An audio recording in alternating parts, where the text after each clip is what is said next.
Eu não sei de onde que as mulheres conservadoras tiraram a noção de que elas podem ser dondocas improdutivas, imprestáveis. inúteis. Escreve, fica mais lindo.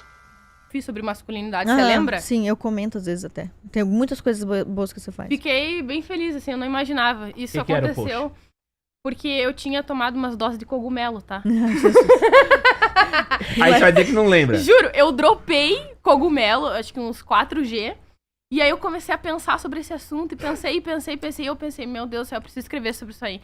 E aí eu tinha alguns aspectos que estavam meio perdidos, assim, eram insights. E aí eu me debrucei sobre aquilo e eu construí toda uma linha lógica, argumentativa. Fui lá e postei e a Ana adorou o texto, assim. Ou achou seja, a maravilhoso. Glenda muito louca equivale a Ana muito lúcida. É um perigo. Ah, que isso! Já pensou se eu ficar muito louca, se eu ficasse louca, assim, o que eu faria, né, meu Deus do céu? Ia pra rua defender a abolição do voto, que nem aquele maluco lá da Casa Branca. Mostrar os peitos, sei lá, né? Mais perguntas? Temos. Manda aí. Mais superchats. Primeiro os live pics. Vamos lá. Live pics. Renato mandou R$20. Peco feminista moderna diz não depender homem P, nada. Mas P casar. Busca homem provedor à moda antiga. Cara, posso responder sobre isso aí? Maravilhosa. Porque assim, ó, primeiramente, tá? Essas feministas me cansam, tá? Bem honestamente. Primeiro, eu acho um absurdo dizer que não se precisa de homem pra nada, eu preciso pra tudo. Mas assim, eu acho um absurdo, eu acho que é um discurso pernicioso socialmente, tá? Ele realmente acaba afastando e gerando muito ressentimento entre homens e mulheres. Nós nunca, eu acho que lidamos com tanto autorressentimento. Aliás, intergrupalmente, como tem havido entre homens e mulheres, eu acho isso extremamente negativo e pernicioso, inclusive a partir de determinados slogans, como, por exemplo, não preciso de homem pra nada, todo homem é um estuprador em potencial, enfim. Eu já sou contra esse tipo de máxima há muito tempo. Agora, outra coisa que eu acho hipócrita, inclusive talvez seja de natureza de dissonância cognitiva, pode ser mau caratismo e conveniência, que é justamente querer todas as liberdades que o feminismo proporcionou, ou que os valores que o feminismo propaga, mas ao mesmo tempo não lidar com certas responsabilidades que são oriundas dessas mesmas liberdades. E isso não existe. Quem geralmente pode fazer absolutamente tudo sem lidar com consequências é um tirano, um louco ou uma criança. Exatamente. Não existem outras alternativas. Então, se tu é uma mulher adulta que quer exercer toda a sua liberdade, portanto, em consequência, tu vai ter que lidar com as responsabilidades disso. Agora, esse discurso de feminista, sei lá como é que eu vou chamar isso, eu também não quero cometer uma falácia do escocês, mas eu considero isso um absurdo, pra mim, uma hipocrisia barata. Agora, eu penso que, no geral, isso tá afetando não somente essas feministas, mas também eu tenho visto bastante isso acontecendo no movimento conservador. Eu não sei se tu conhece a Natália Suman. Conheço, gosto muito. Eu vi falando dela, eu gosto bastante do conteúdo que ela faz. E teve um período em que ela tava falando bastante sobre o racismo que o namorado ou o esposo dela tava sofrendo. E também certas reclamações oriundas de algumas moças conservadoras que passaram a desprezar o próprio pai e o próprio marido por causa da propaganda conservadora de que o homem deve ser provedor. Esposa do troféu, né? Exatamente. Então, até determinado ponto, essas jovens, elas admiravam o próprio pai ou o próprio esposo, mas por conta dessa propaganda conservadora, elas começaram a desprezar essas pessoas. Maravilhoso esse assunto. Sabe? Então, eu acho que é interessante porque eu penso que, bem honestamente, sem levar para o lado do debate, que o ser humano ele tem a capacidade de distorcer e de reinterpretar coisas que até então, no seu início, tinham excelentes, ótimas e belas intenções. Porque nós somos falhos, as pessoas elas têm as suas fraquezas, suas conveniências e vão fazer o possível para ter certos oportunismos, né? Então, nesse aspecto, eu acho que foi uma distorção, de qualquer forma, e acabou gerando essa percepção de desprezo em relação a esses homens. Cara, eu concordo 1000% com isso. Eu não sei de onde que as mulheres conservadoras tiraram a noção de que elas podem ser dondocas improdutivas, imprestáveis. Inúteis. Isso aí não tá em lugar nenhum. Veja, porque a mulher cristã não trabalha. Tem um capítulo, eu presenteei... Tem em Provérbios, não é? Tem. Que a mulher, aqui um capítulo. a mulher virtuosa, ela trabalha, ela vai até... Existe isso, já pensou se realmente nós pudéssemos não trabalhar, se o feminismo conquistou o direito de trabalhar... Bom, que coisa mais maravilhosa se isso fosse virtuoso, mas não é. Mentira, eu gosto. Em que consiste a virtude? e principalmente no casamento, as duas partes precisam entregar algo valioso pro outro, senão não tem sentido esse casamento. Então, se o homem está contribuindo pagando mais contas, a mulher tem que contribuir com algo tão valioso quanto, que seja a criação de alto nível para esses filhos, não deixar que esse homem se sinta sozinho, rejeitado, que as roupas dele sejam lavadas. Existe essa compensação.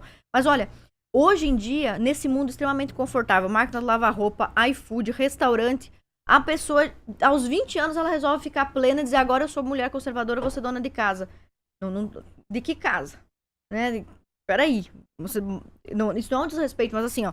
Você mora num apartamento pequeno e é um casal jovem que não conquistou nada. Vocês têm que trabalhar. Não existe a possibilidade das duas pessoas não estarem se ajudando, trabalhando. Como você vai abrir mão de um salário? Você sabe que 90% dos brasileiros, em média, recebem... Se você pegar 90% do brasileiro, em média, recebem 3,5 mil reais por mês. Então, 3.500 reais por mês. Se os dois trabalharem, isso é 7 mil. Você tem uma elevação de qualidade de vida muito significativa no início dessa vida, para que depois, quando os filhos vierem e você estiver aí sim impossibilitado de trabalhar durante a licença maternidade, ou se você quiser abdicar do seu trabalho por 1 ano, 2 anos, 3 anos, 4 anos, 5, 10, 15 anos, você possa fazer isso, mas que abdicar desse trabalho seja um sacrifício para você e não um conforto. Ah, não, Ana. Não é? Não é possível, cara. O quê? Vamos casar. Ah. Não é possível. Se eu não fosse hétero, o que é poderíamos. isso? Mas como é que pode um negócio mas desse? eu que eu concordo com você que foi criado um estereótipo de que a mulher, que a mulher conservadora, ela não pode trabalhar. E aí você vê quem tá falando isso pra você hoje são influenciadoras que trabalham. Acho que pior ainda do que a história da mulher não ter que trabalhar é a história da mulher que o dinheiro do marido é dela e o dela é dela. E a história do tipo... O dinheiro dele é dos dois. O dela é só Sabe, dela. Eu escolho o homem pelo salário. Aí quanto que ele tem que ganhar pra estar com você. É que aí essa mulher, ela trabalha, desprezível. ela não é conservadora, ela não vai ficar em casa, ela não tem filho. Pois é. Pior ainda. E aí ela, não, mas o cara tem que ganhar 50 mil, 20 mil, Olha, 100 mil. Mas sabe quem defendia isso? Adam Smith. Cara, Defendia que o salário da mulher era só pra ela. E Nossa, olha o argumento que ele usava. É muito interessante. Ele dizia o seguinte: os homens... Ele tinha esse pensamento mais igualitário por causa da esposa, né? Uhum. Os homens devem trabalhar e pagar todas as contas da casa. As mulheres devem trabalhar também para o seu crescimento pessoal, dizia o Adam Smith. Mas o dinheiro delas não deve contribuir com o orçamento da casa. Por exemplo, o gás, a luz, a água. isso? Pra não causar um Que desequilíbrio. isso, Adam Smith? Pra não causar um desequilíbrio no mercado. Ele dizia isso. Adam Smith feminista. E ele parece ter a tese dele parece ter se comprovado. Porque hoje, um casal onde os dois não trabalham sofre economicamente. Então, a tese dele era, se a mulher começar a injetar o seu trabalho no custo básico de vida, logo, ambos terão que trabalhar para garantir o básico que hoje um homem sozinho... E aí, realmente, ele tava... Posso fazer um adendo? Pode. Eu não acho que isso seja necessariamente em todos os casos, mas talvez, na perspectiva dele, ele entendesse isso pelo fato de que geralmente as mulheres que estão exercendo atividades domésticas, né? Então, de certa forma, talvez fosse um modo de compensar isso.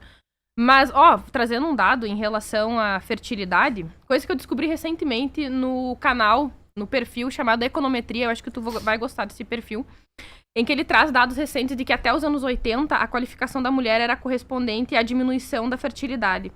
Atualmente, na verdade, tanto o homem quanto a mulher, à medida que eles vão adquirindo mais qualificação profissional e dividem as tarefas, portanto, o custo da maternidade e da casa é mais igualitário, a fertilidade volta a subir. Então, esse é um dado recente, inclusive. Quanto mais o casal ele contribui um pro outro, mais igualitário, mais parceiro, mais a fertilidade volta a subir até o ponto de que as pessoas têm mais patrimônio e mais potencial de criar bem um filho. Eu acho importante esclarecer bem isso, porque eu tenho um capítulo no meu primeiro livro onde eu falo sobre isso, sobre o trabalho, o mercado de trabalho, e eu digo que a inserção da mulher no mercado de trabalho não foi uma conquista, foi um contexto econômico da época, da industrialização, pós-mercantilismo, etc. E a mulher acabou sendo inserida no mercado de trabalho. Eu não considero que você trabalhar necessariamente é uma conquista. Mas nos termos em que as coisas estão hoje, o que eu quero deixar muito claro é o seguinte. Quando um casal está junto, a prioridade desse casal deve ser a prole, os filhos. Em muitos contextos de um país pobre como é o Brasil, fazer o melhor para o filho pode envolver que a mulher trabalhe. Pode envolver para dar um pouco mais de dignidade para esses filhos. Mas também existem muitos contextos em que o trabalho da mulher não é remunerado o suficiente para justificar a sua ausência em casa. E aí, nesse caso, eu acho que o foco deve ser a criança. Se é mais qualificada a educação e o sustento de uma criança que a mãe está na casa do que ela estando ausente, ela deve permanecer. Eu penso isso porque eu acho que é um acordo. E se fosse o caso do marido, por exemplo, a mulher é, sei lá, ela que é rica e o cara é um lascado. Bom, então talvez nesse contexto seja mais compensador ele ficar com as crianças, né? Em contexto econômico. Mas isso tem que ficar muito claro porque as pessoas, como você falou, Glenda, elas leem e interpretam do jeito que elas querem. Eu disse e repito no meu livro, a prioridade da mulher tem que ser os filhos, mas em momento nenhum isso significa que a prioridade do homem não tem que ser os filhos também. Afinal, por que o cara que é casado e tem 3 filhos, ele sai pra trabalhar? É para garantir patrimônio e sustento pra esses filhos, pô. Cara, É o mesmo impulso que leva um leva o outro. Eu tenho a concordância contigo nesse sentido de que se esse casal tem filhos, sim, ambos têm que girar em torno desses filhos. Ponto. Sim. Olha, Tem que ser a prioridade. sabe que tem um dado bem relevante? Tem um livro conservador de uma teóloga chamada Nancy Pearcey, e ela fala como as mulheres começaram a guerra cultural. E esse livro desfaz um mito que é muito recorrente assim no conservador, que acabou de virar conservador, que é o mito de que mulher foi feita para educar criança e homem foi feito para trabalhar. Existe toda essa predisposição biológica, é evidente, ninguém nega isso. De nutrição Mas e os cuidado. homens, exato, os homens sempre tiveram uma função na educação dos meninos e das meninas fundamental. Quando você olha o Antigo Testamento, os homens são sempre referidos como educadores de crianças. Pega o livro de Clemente, se não me falha a memória, de Clemente, é O Pedagogo. Os professores, os pintores, os artistas sempre foram homens. Quem educou, lembra quem educou Alexandre o Grande? Acho que foi Aristóteles, né? Então, assim, os professores eram homens e os responsáveis pelos limites máximos, pelos limites mais gravosos da educação eram os homens também. Interessante, eu nunca tinha pensado que os homens criaram muitos... Sim, o que aconteceu na Homens Revolução também crianças. Industrial? Olha que interessante, a gente pensa assim, a mulher sempre ficou em casa e o homem sempre saiu para trabalhar. Durante boa parte da Idade Média e da Idade Antiga, homem e mulher trabalhavam juntos no mesmo lugar onde moravam. Então, quem educava o menino e a menina era o pai também, eram os dois. O que a Revolução Industrial faz? Atomiza esse cara, manda o cara para uma fábrica de uma indústria têxtil e manda o cara para uma indústria bélica e a mulher para uma indústria têxtil. Os dois se atomizam em relação um ao outro, eles não têm mais a mesma experiência de trabalho, são alienados em relação ao trabalho que eles próprios realizam.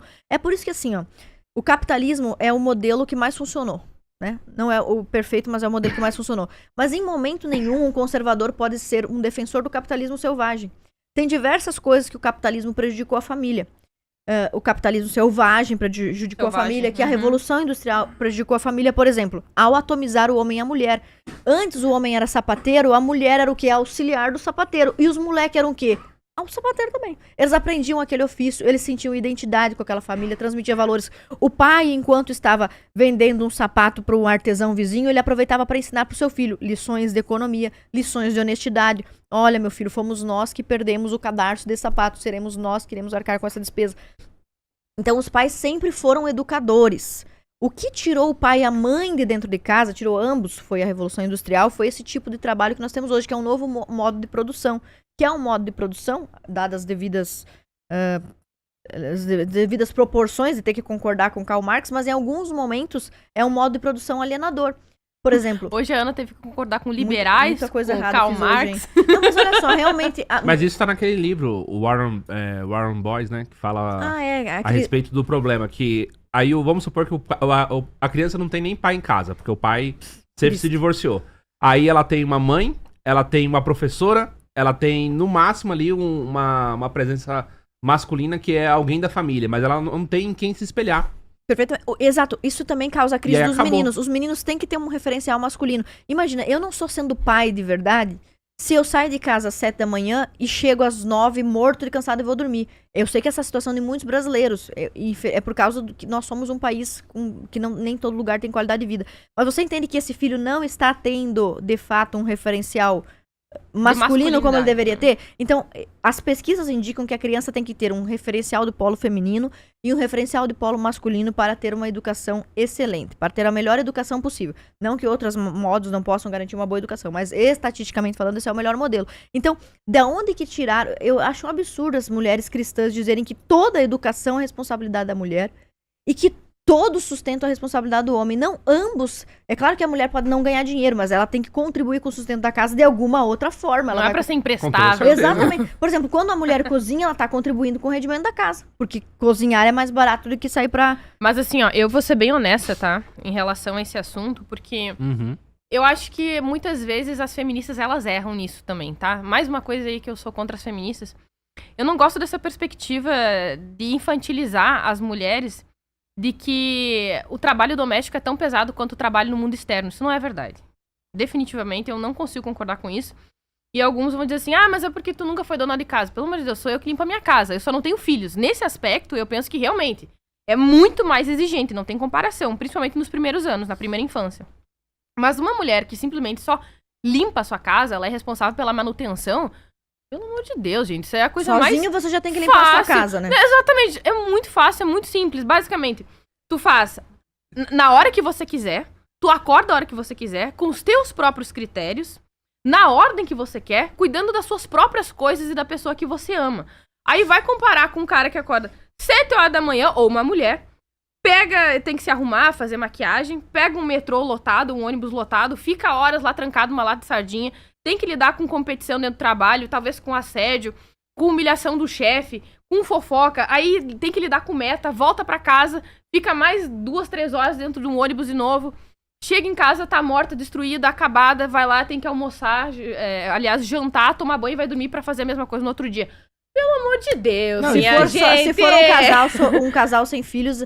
Realmente não há tanto o que fazer. Não, isso é uma vida boa.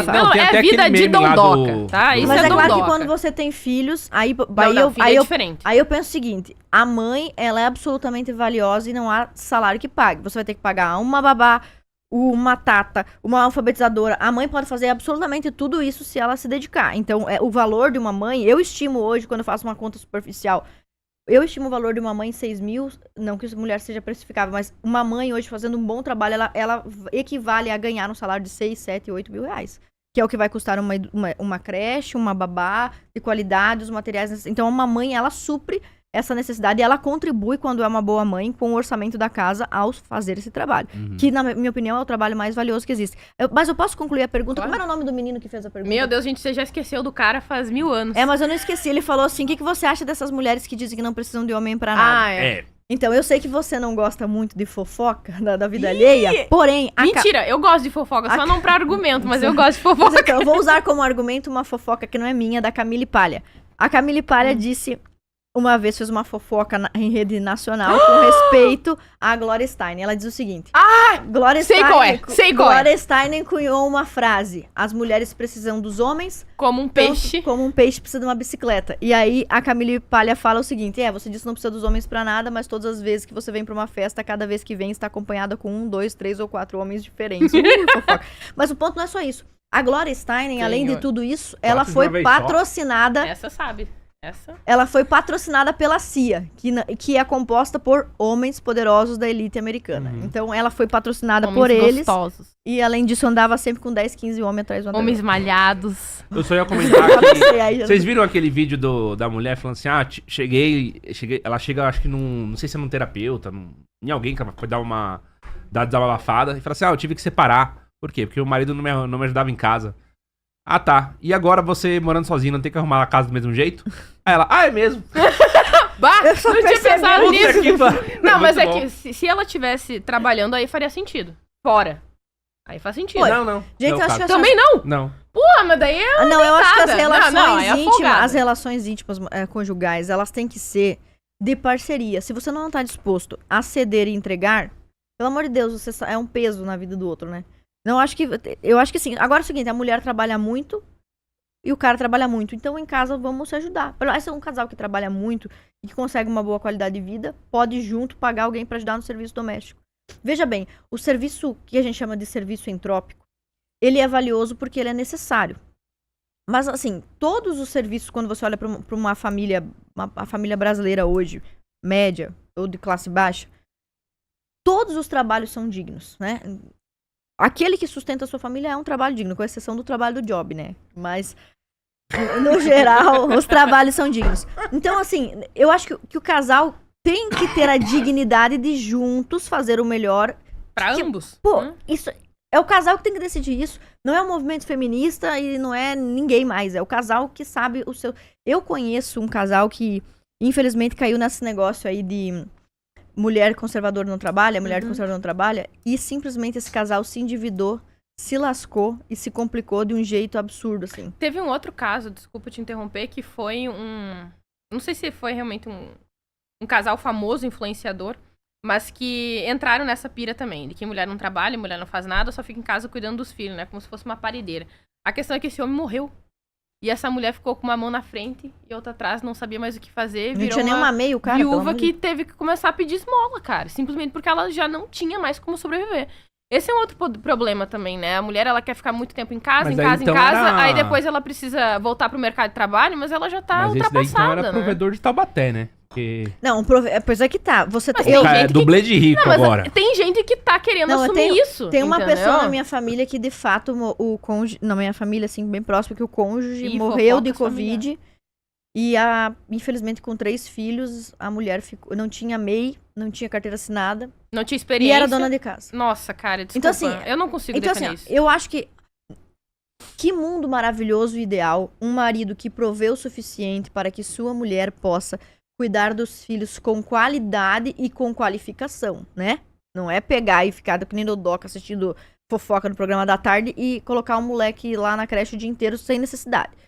Mas que mundo ideal esse, onde o marido consegue prover o suficiente para dar dignidade para toda a família, a mulher pode se dedicar àquilo que é mais afeito à sua condição biológica. O homem nasceu para trabalhar mais que a mulher. Aliás, a própria CLT diz isso. Sabe que a CLT garante que o homem tem que carregar até 60 quilos.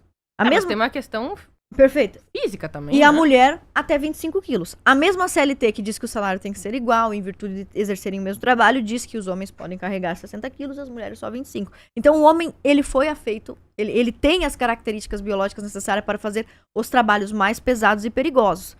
E como no passado, na antiguidade, na Idade Média, quase todos os trabalhos eram dessa natureza, não existia telefonista, entregador de carta. Então, como todos os trabalhos exigiam isso, evidentemente a sociedade se organizou dessa maneira. Mas hoje a gente tem outra coisa. Olha, o conservador não pode ser um cara que ignora as suas condições. Tem uma frase muito boa que eu gosto, eu acho que eu devia ler esse pensador, chamado Ortega y Gasset. Eu não li ainda, mas eu sei quem é. É a Rebelião das Massas, acho que você vai gostar. Então, o Ortega y Gasset dizia o seguinte: eu sou eu e as minhas circunstâncias. Então, um conservador tem que considerar tudo que ele é. Eu sou mulher, biologicamente mais fraca, tudo que eu quero, tudo que eu sinto, tudo que eu desejo e as minhas circunstâncias. As minhas circunstâncias atuais me obrigam a trabalhar para ter dignidade. Então é conservador trabalhar. Veja, o que não é conservador é você viver descolado da realidade, da sua realidade, da realidade do seu país, da realidade econômica do seu momento histórico. Viver descolado disso não é conservador. Ser conservador é estar fincado. Adquira o curso de Lógica Argumentativa e aprenda. Como evitar frases ambíguas e vagas. Como lidar com o verdadeiro e falso. Como conectar bem as ideias. Como organizar as ideias de modo claro. Como estruturar bons argumentos. Como analisar argumentos. Como bons filósofos argumentam. Como criar argumentos do zero. Usando o cupom Espectro Cinza, tu ganha 50% de desconto. Aproveita enquanto é tempo.